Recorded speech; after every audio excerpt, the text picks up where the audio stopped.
এটা চালাই আমার এই একটা বলা এত কষ্ট করে প্লাস্টিকে কই আছে ভিডিওতে 3 থেকে 400 ফিট একটা এই পর্যন্ত আলাপ পাওয়া যায়। পোলা না 1 বছর ধরে কোনো খোঁজ নেই, মারি গেলে আমরা কোনো খবর নাই।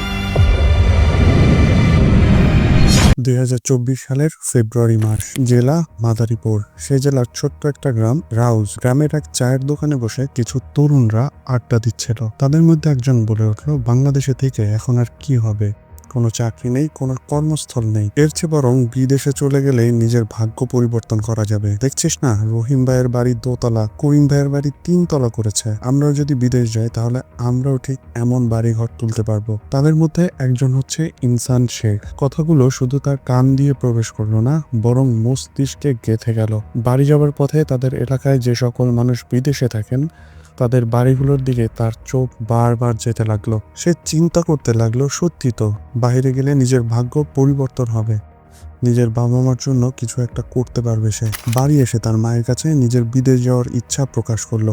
কোন দেশ? স্বপ্নের দেশ ইতালি। প্রথম দিকে বাবা মা না করলেও ছেলের জোরাজোরিতে এক প্রকার তাদেরকে রাজি হতেই হলো। কথা অনুযায়ী একজন দালাল ধরা হলো।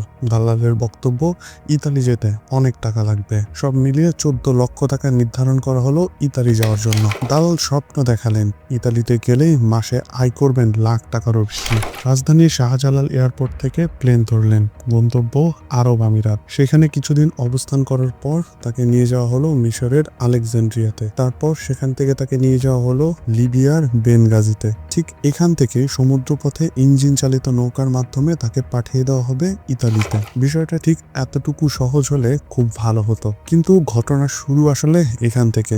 দালাল চক্র তাকে বিক্রি করে দিল লিবিয়ান মাফিয়ার হাতে, আর সেখান থেকে শুরু হলো অমানসিক নির্যাতন। তাকে নাকি করা হয়েছে এবং এর মুক্তিপণ হিসেবে দাবি করা হলো আরো 15 লক্ষ টাকা। তাকে মারধর করে ভিডিও পাঠানো হলো তার বাবা মায়ের কাছে। ছেলের এমন অবস্থা দেখে বাবা মা যেভাবেই হোক টাকা জোগাড় করে দালাল চক্রের হাতে তুলে দিলেন। তারপরেও ছেলের শেষ রক্ষা হলো না। বারবার আকুতি মিনতি করার পরেও তার উপরে অমানসিক নির্যাতন চালানো হতো। সব মিলিয়ে তাদের কাছ থেকে 39 লক্ষ টাকা আদায় করা হলো। সর্বশেষ ইনসান শেখের সাথে তার বাবা মায়ের কথা হলে সে জানায় তাকে নাকি ইতালি পাঠানো হবে। 3 থেকে 4 দিন পর বাবা মা যখন তার সাথে আবার যোগাযোগ করার চেষ্টা করলেন, তারা কোনোভাবেই তার সাথে আর যোগাযোগ করতে পারলো না। এদিকে দালাল চক্রকে বারবার ফোন দেওয়ার পরেও তারা কোনো ফোন ধরলো না। ঠিক 5 থেকে 6 দিন পর চক্রের একজন ফোন ধরলেন। তিনি জানালেন তার ছেলেকে নাকি ইতালি পাঠানো হয়েছে, কিন্তু মাঝ সমুদ্রেই নৌকা ডুবে গেছে। বাস এতটুকুই, মানে ইনসান শেখ আর বেঁচে নেই। তিনি ইনসান শেখের মা, একমাত্র ছেলে ইতালি যাওয়ার কথা বলে নৌকা ডুবিতে মারা গেছেন।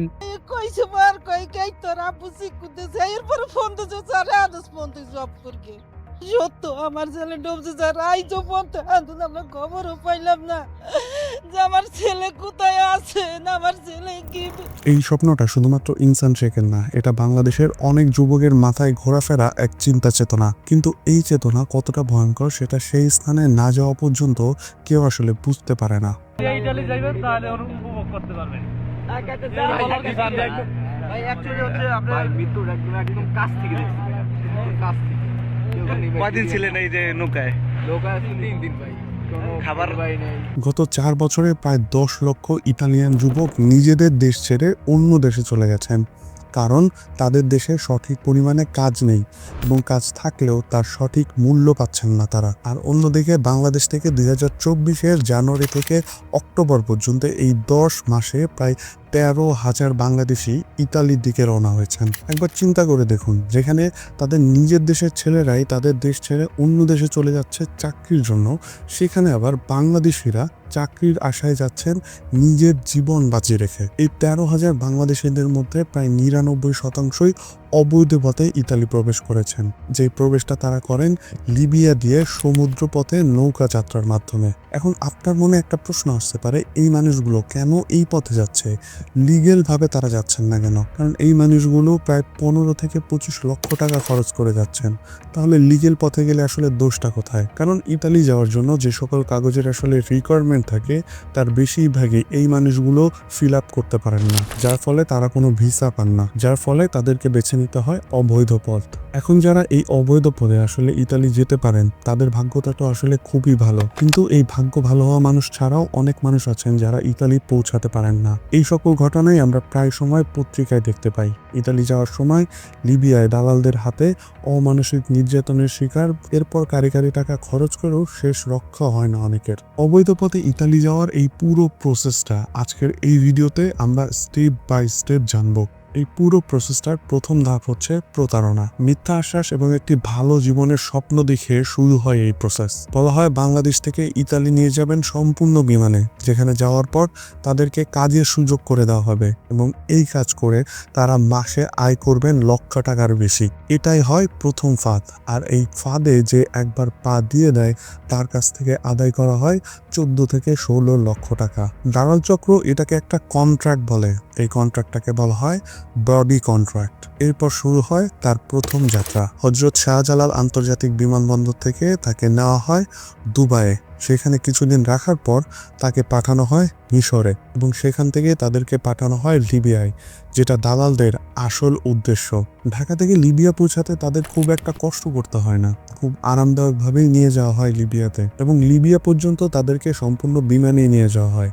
কিন্তু লিবিয়া পৌঁছানোর পরেই শুরু হয় আসল খেলা। আপনার কাছে মনে হতে পারে ইতালির তো খুব কাছাকাছি পৌঁছে গেছে, তাহলে সমস্যাটা কোথায়? সমস্যাটা আসলে এখানেই। লিবিয়ায় পৌঁছানোর পর তাদের হাতে মূলত দুইটা অপশন থাকে। প্রথম অপশন হচ্ছে লিবিয়াতেই আটকে পড়া এবং দ্বিতীয় অপশন হচ্ছে স্বপ্নের ইতালি যাওয়ার জন্য নৌকাতে চড়া। নৌকাতে চড়ার বিষয়টা আসলে একদমই সহজ, কিন্তু বেশিরভাগ মানুষই আসলে নৌকাতে চড়তে পারেন না। তারা লিবিয়াতে আটকে পড়েন আর লিবিয়াতে তাদেরকে রাখা হয় ছোট্ট একটা রুমে, আর এই রুমটাকে বলা হয় গেম ঘর। এখন আপনার মনে প্রশ্ন আসবে, গেম ঘরটা আবার কি?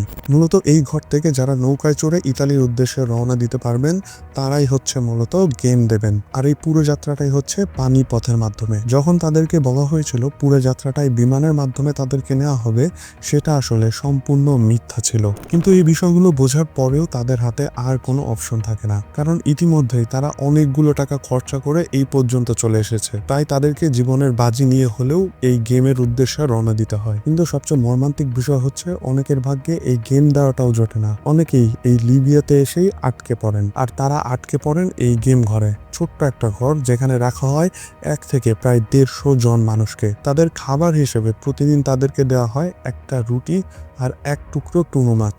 অনেকের ভাগ্যে আবার সেটাও জোটে না। অনেককেই না খাইয়ে রাখা হয় 3 থেকে 4 দিন। যে পরিমাণ পানি দেওয়া হয় সেটা সবার ভাগ্যে 1 চিপি পরিমাণও নসিব হয় না। এ তো ঘটনার শুধু একটা দিক। এরপরে শুরু হয় দালালদের আসল কার্যক্রম। সেই সকল মানুষদের উপর অমানসিক নির্যাতন করা হয় এবং এই নির্যাতনের ভিডিও ধারণ করে পাঠানো হয় তাদের বাবা মায়ের কাছে। বলা হয় তাদেরকে কিডন্যাপ করা হয়েছে এবং তাদেরকে গেম দেওয়ানোর জন্য বা তাদেরকে এই নির্যাতনের হাত থেকে বাঁচানোর জন্য আরো টাকা প্রেরণ করতে হবে। এই টাকা কখনো 10 লাখ, কখনো 15 লাখ বা কখনো 20 লাখ অথবা তার চেয়েও বেশি।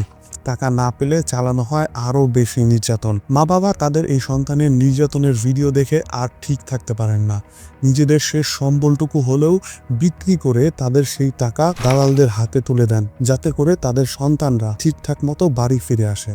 তবে আসলে যারা টাকা দিতে পারেন না তাদের ভাগ্যে যে কি ঘটে সেটাই আসলে চিন্তা করা সবচেয়ে বেশি কষ্টকর। শোনা যায় তাদেরকে বিক্রি করে দেওয়া হয় লিবিয়ান সশস্ত্র বাহিনীর কাছে, নয়তোবা তাদেরকে হারিয়ে যেতে হয় এই দুনিয়া থেকে। এবার আসুন এই প্রসেসের দ্বিতীয় ধাপে। এই প্রসেসের দ্বিতীয় ধাপের মধ্যে যারা গেম দেয় তাদের জন্য আবার 3টা ধাপ অপেক্ষা করে। এই ধাপগুলোর মধ্যে প্রথম ধাপ হচ্ছে প্রশিক্ষণ নেওয়া এবং ভূমধ্যসাগরের যাত্রা শুরু করা। দ্বিতীয় ধাপ হলো টহলরত ইতালিয়ান নৌবাহিনীর কাছে আত্মসমর্পণ করা এবং তৃতীয় ধাপ হলো পলিটিক্যাল অ্যাসাইলাম বা রাজনৈতিক আশ্রয় চাওয়া। এখন এই গেম দেওয়ার জন্য যাদেরকে সিলেক্ট করা হয় তাদের মধ্যে আবার স্পেশাল কিছু মানুষকে সিলেক্ট করে রাখা হয় কিছু নির্দিষ্ট কাজের জন্য। তাদেরকে বিশেষ করে কিছু প্রশিক্ষণ দেওয়া হয়, যেমন কম্পাস কিভাবে ব্যবহার করতে হবে, ম্যাপ কিভাবে দেখতে হবে, এই বিষয়গুলো। এরপর তাদের যাত্রা শুরু হয় লিবিয়ার জায়রা এবং তাজারা উপকূল থেকে। এই উপকূল থেকে মূলত 3 ধরনের নৌকা ছাড়া হয়। 1 প্লাস্টিকের নৌকা, যেখানে 120 জনের মতো লোক ওঠানো হয়।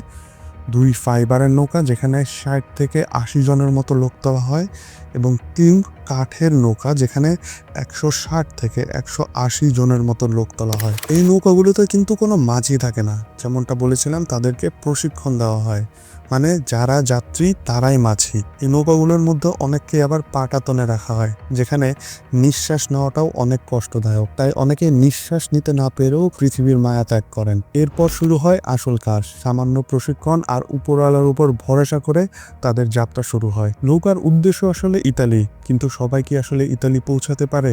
উত্তরটা এক কথায় বললে না। কেউ পাটাতনের নিচে নিঃশ্বাস না নিতে পেরে, কেউ হাইপোথার্মিয়ায়, আবার কেউ মাঝপথেই নৌকা ডুবে মারা যান। অপেশাদার হাত আর নির্দেশনা ঠিক রাখতে না পেরে অনেকেই চলে যান দ্বীপরাষ্ট্র মাল্টায়, যেখানে আবার আইন শৃঙ্খলা বাহিনীর হাতে ধরা পড়লে তাদেরকে আবারও লিবিয়ায় পাঠিয়ে দেওয়া হয়। স্বপ্নের এত কাছাকাছি এসেও যেন স্বপ্নটা পূরণ হয় না। আবার অনেক সময় চলতি পথেই বিভিন্ন দেশের কোস্টগার্ডের হাতে ধরা পড়তে হয় তাদেরকে। হয় তাদেরকে আবারও লিবিয়ায় ব্যাক পাঠানো হয়, নয়তোবা তাদেরকে কারাগারে নিক্ষেপ করা হয়, যেখানে বন্দি জীবনই হয় তাদের শেষ গন্তব্য। এখন যারা আসলে ইতালি পৌঁছে যান তাদের জন্য রয়েছে তৃতীয় ধাপ। সেখানে যাওয়ার পর তারা ইতালিয়ান কোস্টগার্ডের হাতে ধরা পড়েন বা আত্মসমর্পণ করেন। সেখান থেকে তাদেরকে রাখা হয় রেফিউজি ক্যাম্পে। এখান থেকেই এক একজন অ্যাসাইলাম বা রাজনৈতিক আশ্রয়ের জন্য আপিল করেন। তার মধ্যে যাদের আপিল গ্র্যান্টেড হয় তারা থেকে যান ইতালিতে, আর যাদের আপিল প্রত্যাখ্যান করা হয় তাদেরকে পাঠিয়ে দেওয়া হয় আবারও বাংলাদেশে।